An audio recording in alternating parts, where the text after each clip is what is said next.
I was getting a little frustrated with the sound at Union Square, but at the same time, when I was reading these books, I was more eager than ever to share them with anybody who's watching my work, because these great thinkers left books in the hands of good publishers, but not publishers that were really widely distributed. And I was reading out of the book, The Assault on Medical Freedom by P. Joseph Lisa. I wish I could read, just like download all this knowledge in an instant, but it takes a while. It's interesting to see he's got it broken down into the problem.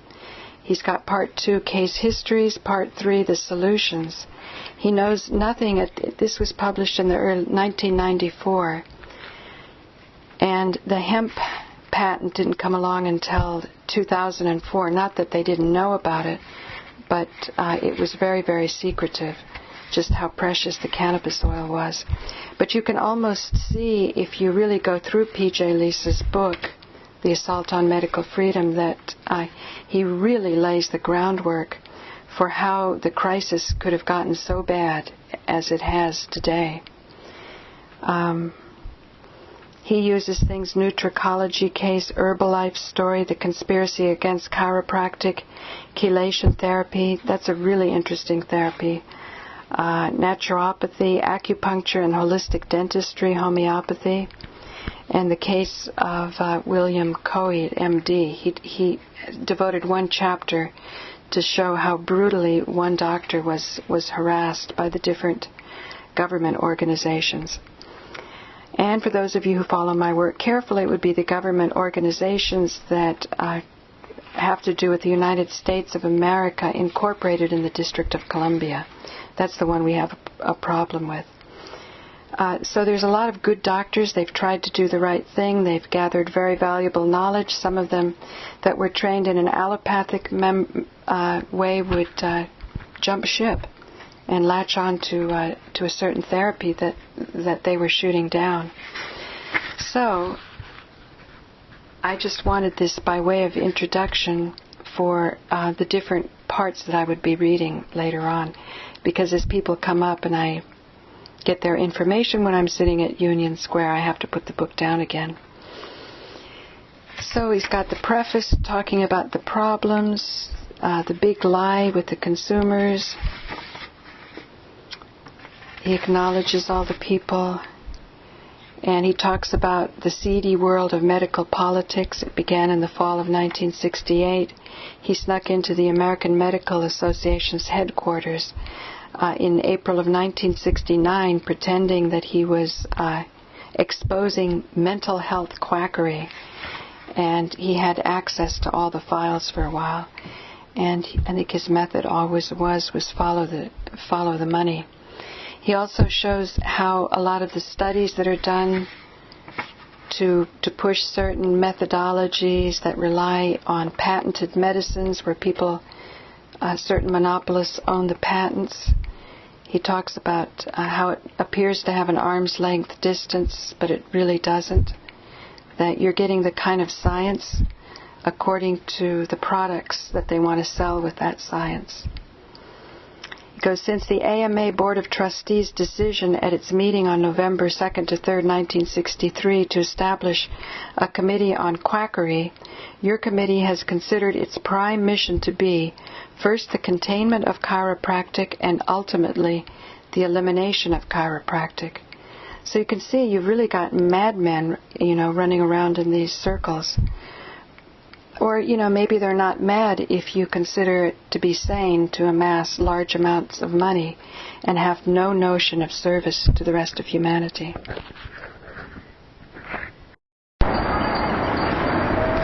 Using Dr. Simon Flexner to work on developing new uses for pharmaceuticals in treating diseases, it is little wonder that medical schools were pushing scientific medicine as a criterion for what constitutes a good medical school. These good medical schools were financially supported with money from the Rockefeller Empire. To this day, the pharmaceutical industry gives billions to medical education and research. In existence, then, was a vested interest, not to mention a fixed study by the AMA, designed to have the appearance of originating from outside of medicine. Since the 1910 study, the AMA has always been quick to state that Flexner was an educator, not an MD. His report could more aptly be named the Rockefeller study. It greatly reduced the number of medical schools, particularly non-allopathic schools, in the country. Flexner made no official distinction between allopathic medical schools and non-allopathic medical schools. But it was not very clear that homeopathic colleges would never meet, homeopathic colleges would never meet the standards expected of a modern medical school. According to orthodox standards, a good medical school should be capable of teaching, quote, modern scientific medicine, end quote. It was no mere coincidence that homeopathic schools did not use modern scientific medicine a la Rockefeller pharmaceuticals. It was good that allopathic medical schools wanted to raise their own standards. However, allopathic inspectors, in quotes, had no right being inside schools of homeopathic medicine or osteopathic medicine. These inspectors were simply not qualified to sit in judgment of their economic competitors in the healthcare system. Okay. This can be likened to asking the devil which way to heaven. For research purposes, this was the first of several fixed studies mentioned in this book. All such studies have adversely affected the competitors of allopathic medicine. In the case of organized medicine, one might ask what preceded the AMA's decision to inspect all of the medical schools in America.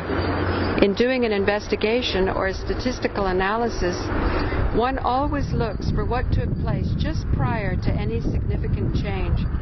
In locating the incident which preceded the change, one can get a better understanding of what was behind the scene, what the motivation was, and why it took place. One would also ask what interests were being served by the survey of these medical schools. At a glance, one can clearly see that the pharmaceutical industry was certainly being served. However, there was more. Ever since its formation, the AMA has been accused repeatedly of seeking to maintain a scarcity of medical doctors for economic reasons. There are several ways to accomplish this. One is by passing licensing laws and setting up licensing boards to control the number of licenses issued for medical doctors. Another way is to control the number of graduates coming out of medical schools. Another way is to control the number of medical schools issuing degrees in medicine. Still another way is to control one's existing competition by putting them out of business. Lastly, future projected competition can be nipped in the bud by regulating schools of competing medicine out of existence.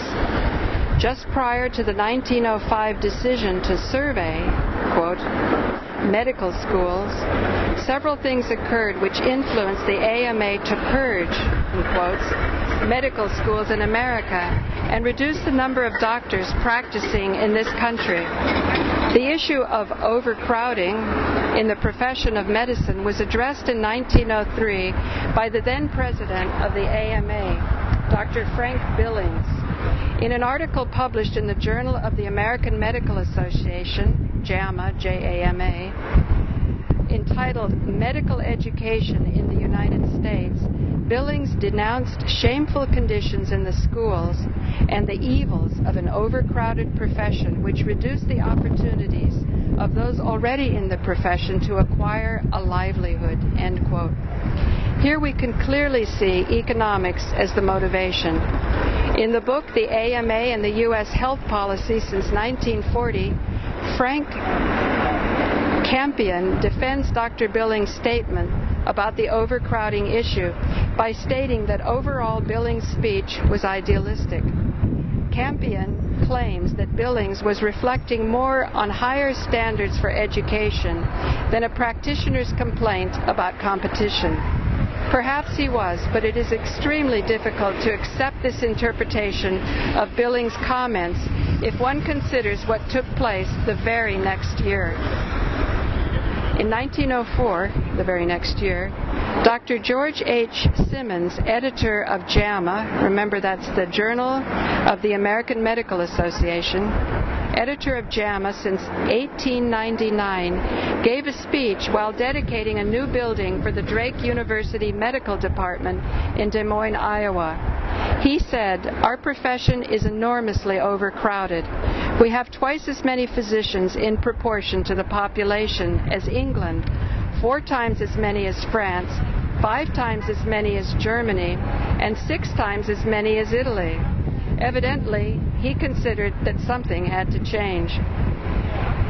It was also a fact that during the same period of time, pharmacology became the mainstay of organized medicine. Without allopathic medicine, pharmacology would not have survived. The pharmaceuticals which medical allopaths dispensed to patients kept the drug companies in business. It was not the homeopaths, naturopaths, eclectics, or chiropractors who were pushing pharmaceuticals. It was the allopaths. Only the allopathic medical schools were funded with money from the drug interests.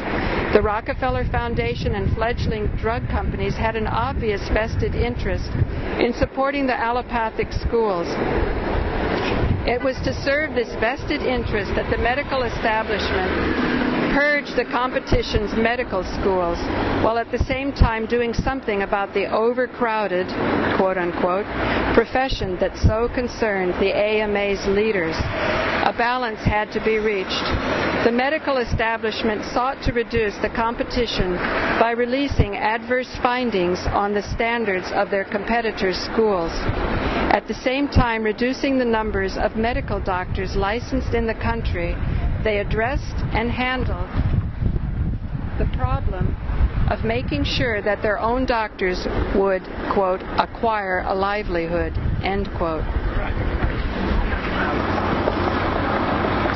In 1904, there were 5,747 medical school graduates. By 1919, following the Flexner Report, there were only 2,658. There was a 50% reduction in the number of medical schools in the U.S. from 1904 to 1919, from 162 down to 81. By 1970, there were only 107, and 10 years later, there were 142. The amount of money spent on health care and on drugs has risen proportionately since the turn of the century. It was a matter of economics in 1904, and it is still a matter of economics 90 years later. The AMA asking the Carnegie Foundation to redo the evaluation on medical schools it had previously done was apparently part of its strategy against the economic competition at that time. Having the Carnegie Foundation conduct and publish this study gave the appearance of independence from the vested interests of allopathic medicine, thus attempting to avoid accusations of a tainted study. It would seem that the outcome of such a study could have been predicted, considering the association between Flexner and his brother at the Rockefeller Institute. Allopathic medicine stood in the way of the AMA doctors making a good living. This competition also stood in the way of the pharmaceutical industry's profits. This was true at the turn of the century, and it is true today. What the competition was and how these competitors approached disease clearly demonstrates why the AMA and the drug companies were interested in eliminating them from the competitive playing field in healthcare, then and now. A good example of why organized medicine and the pharmaceutical industry considered homeopathy an undesirable economic competitor is demonstrated in an advertisement that ran in the 1902 edition of the Sears Roebuck catalog, reissued in 1986 by Crown Publications. Listed among the many remedies that were freely available to the American public through the catalog were homeopathic formulas. On page 451, the ad stated in part, "Every one of the following specifics is a special cure for the disease named on it.